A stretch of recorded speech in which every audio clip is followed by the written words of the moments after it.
And you know what else too? This is totally off subject, but I was just thinking about. I'm gonna give Gilbert Burns his win money too. Yeah. So he's gonna get his show and win. That fight was ridiculous. Ladies and gentlemen, welcome back to the Real Fake Talk Show, where we're talking some MMA. UFC 273 was another one for the books. We're going to get into a quick wrap up of what happened, but if you missed it, I suggest you find a way to watch it, at least the top 3 fights. No disrespect to any of the undercard or main event, but those top 3 fights were some of the best I've seen in a while. We're going to get into some performance bonuses. We'll get into that right now. Performance bonuses went out to the timeless Alexei Olenek, as well as Alexander the King Volkanovski. Alexander the Great, but he's the king right now. The timeless Alexei Olenek got his 60th win. Not an exaggeration, his 60th win, and 47th by submission. The boa constrictor really earning his name there. Speaking of earning his name, the Korean Zombie was up against Volkanovski, and unfortunately, Alexander the Great made him earn his nickname of the Korean Zombie by just making him come back for more and more. Thankfully, Herb Dean stopped this fight when he should have. Well, maybe even a little bit later. The Korean Zombie's side could have stepped in for him a little bit earlier. We were all concerned. But Herb Dean doing the right thing, calling the fight off. Could this have been the last fight we've seen for the Korean Zombie? He was very emotional in his post-press conference, and I'd like to know what you think about that. Do you think that's the last time we see the legend, the Korean Zombie, in the ring? Is that the last time you'd like to see him in the ring? And as for Alexander Volkanovski, he put out a call out to the entire division, telling them to get their ish together if they want to step up to him. Otherwise, if the UFC wants to put Max in front of him, are they going to put Max in front of him? He doesn't care. He'll fight anyone. His confidence is peaking, and for absolutely great reason. He was the winner, and as we alluded to, getting his $50K bonus earlier on in the night.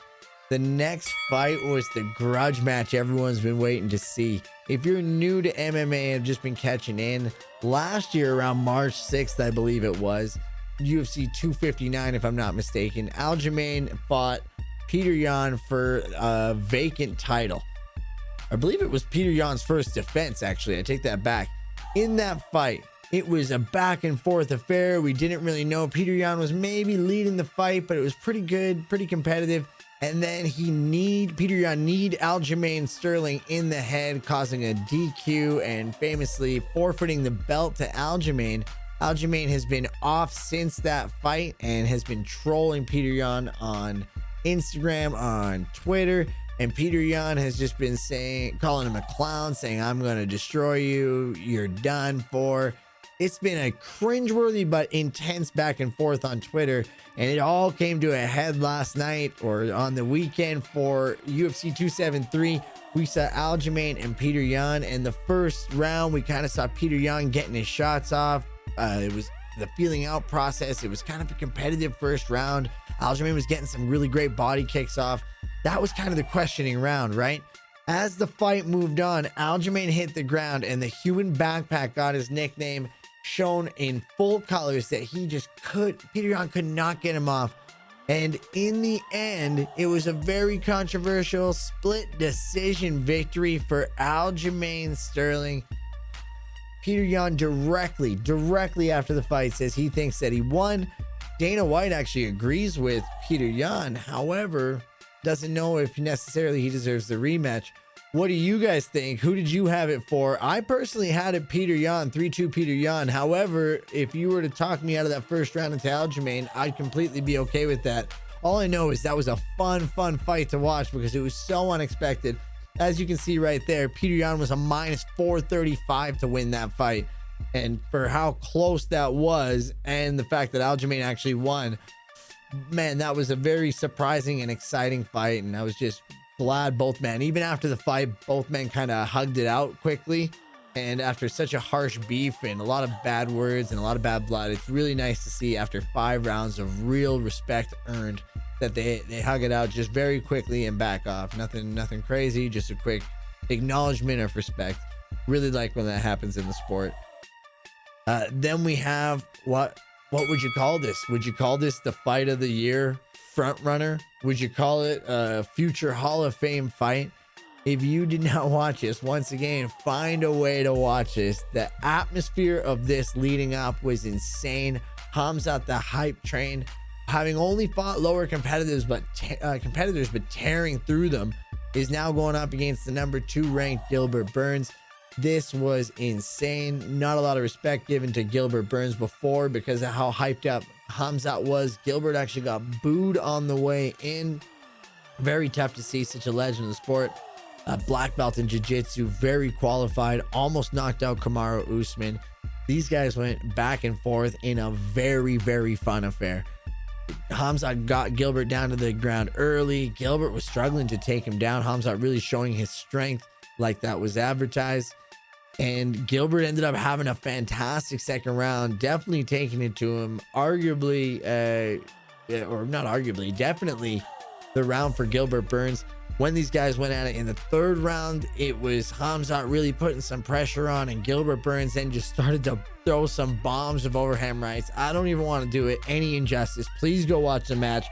But the split decision victory, or not the split, the unanimous decision victory at the end ended up going to the hype train, which kept on running, which was Khamzat Chimaev. And holy potatoes, this was a fight. He showed that he had a chin. He showed that he had the cardio. Gilbert Burns definitely lost no credit in there. And by the end of it, like I said, he was getting booed.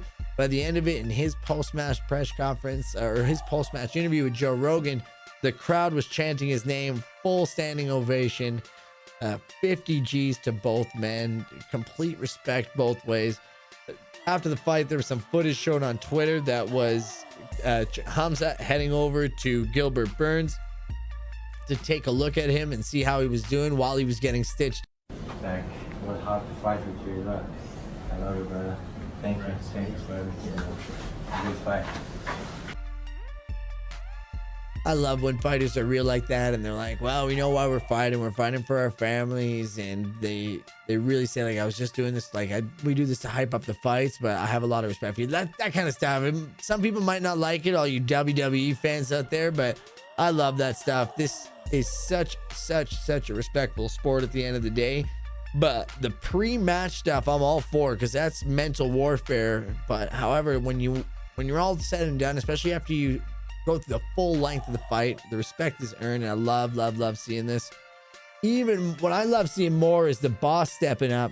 Not only did he give them 50 G's a piece for fight of the night bonuses, he also had this to say in the post-match press conference to the reporters. It just came into his head. And you know what else too? This is totally off subject, but I was just thinking about. I'm gonna give Gilbert Burns his win money too. Yeah. So he's gonna get his show and win. That fight was ridiculous.